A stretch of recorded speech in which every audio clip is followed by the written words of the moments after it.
8:30 in the evening. The library is silent. I'm rushing to finish an essay that is due for tomorrow. I shift myself into a more comfortable position, only to notice the slightly awkward, uncomfortable sensation. The kind of feeling where you just gotta go to the bathroom. I get up slowly, walking with a sense of urgency, reassuring myself that this internal discomfort is not obvious to the students around me. I get to the cubicle a little too late. A red stain before me confirms it.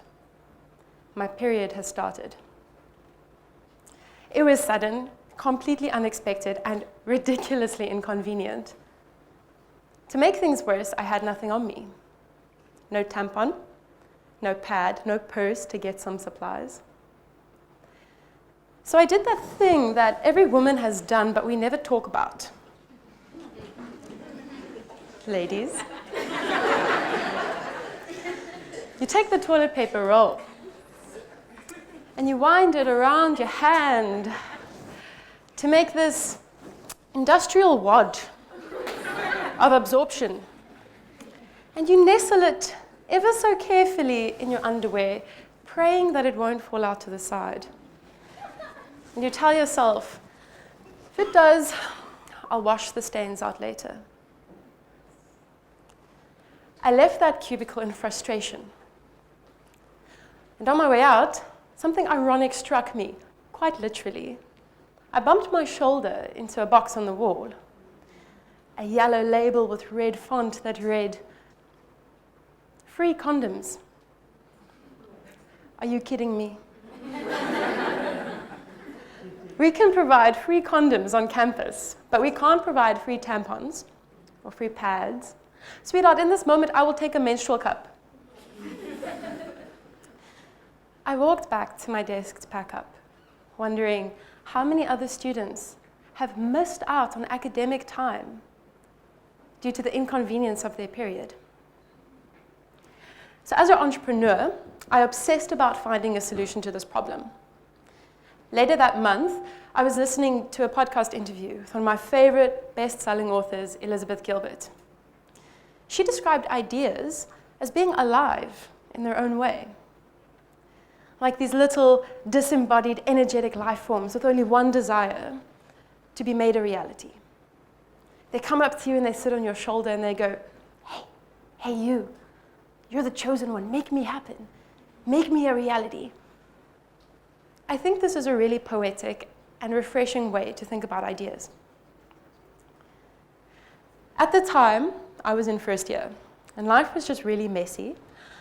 I buried that frustration, although it remained, to fix this problem, and the idea that I had about fixing the problem, choosing to focus on academics instead.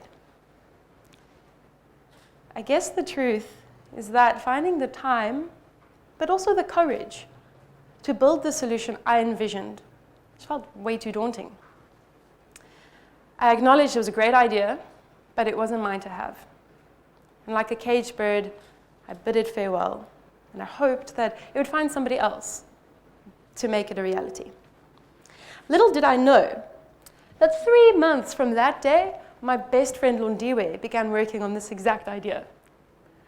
I like to think that somewhere we hugged one another, and the idea jumped straight from me to her, knowing that she would make it a reality.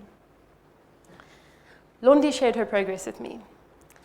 She built dispensers, similar to the condom ones, and installed over 50 of them across Stellenbosch campus. And while really excited about this progress, she now had new challenges. Despite securing a year's supply of free pads from partnerships and sponsorships and donations alone, not all women on campus had pads when they needed them most. Dispensers would stand empty for days, with pads in the storeroom because staff didn't restock them. Sometimes 20 pads would be in the dispenser, 5 women would enter the bathroom, and they'd all be taken. Londi wanted to save the project, and she turned to me for help. So I studied computer science, and I thought this answer was really obvious. We'll just automate it. Together we founded the Intombi Project. In Zulu, Intombi means girl. And our solution was simple. A student scans their student card, and beep, a pad is dispensed. There is a lot of power in simplicity. Sometimes it is the simplest answer that yields the greatest solution. By automating our dispenser, we control the number of pads dispensed to each woman. We monitor the number of pads in the unit. And most importantly to us, we capture data. One of the easiest, most convenient arguments against government providing free pads is the lack of quantitative data around the need for these items. As if having a uterus that shreds itself every month is not enough evidence. An automated system identifies hotspots of need in the country, giving concrete numbers on which goods are needed the most and where, geographically, that need is the greatest. A controlled access system removes the risk of theft and exploitation. We put a dispenser in a school. An organization donates 10,000 pads. We monitor, only 5,000 are dispensed. We ask questions about the missing 5,000. I decided I'm not going to let the idea go this time. It came back to me. And so, having this new chance to make it a reality, I turned to my most enthusiastic, action-driven friend, Rian. I told him about the project and our cause. Sharing in our belief, Rian did what Rian does best. He Googled how to build it. He trawled Gumtree for second-hand parts, and he spent the weekend in his garage. Our first prototype was born, a dispenser with controlled access to free tampons for students on campus. But the message is broader than just the Intombi Project. If you think that a wad of toilet paper is inconvenient, try shredding up newspaper and stuffing it into an old sock. How about no pad at all? There are schools in South Africa with same-sex bathrooms, but girls cannot address their period in private. There are schools with no bathrooms at all. There are schools with no running water. The need for access to free menstrual health management products is a global one. A paper by UNICEF stated that 1 in 10 girls in sub-Saharan Africa miss school each month due to their period. We know there exists a causal relationship between poor menstrual health management and school absenteeism in girls. But to focus only on the number of girls that miss school each month due to their period neglects the even larger number of girls who suffer through school during their period. Each month, women bleed. Blood is messy. Blood is uncomfortable. Blood is a barrier when you cannot absorb it. Many organizations in the country run pad drives throughout the year. And what we found is that the reality is not the lack of free pads for women in need.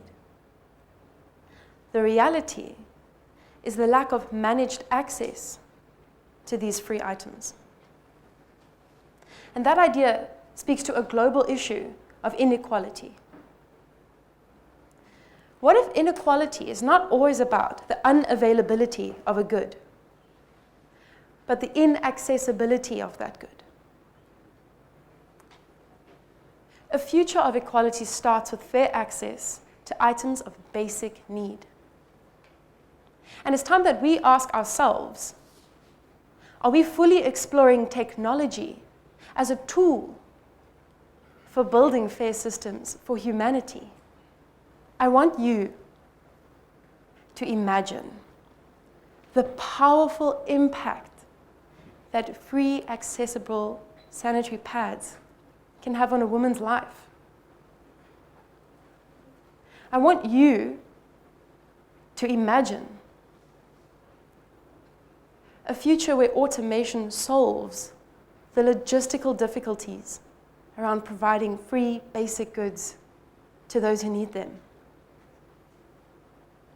I want to leave you with this. Next time an idea comes along, and it lands on your shoulder, and it goes, "Psst, you're the chosen one. Make me a reality." Stop. Think. Breathe. And remember these words by Elizabeth Gilbert. It may have been done before, but it hasn't been done by you. Thank you.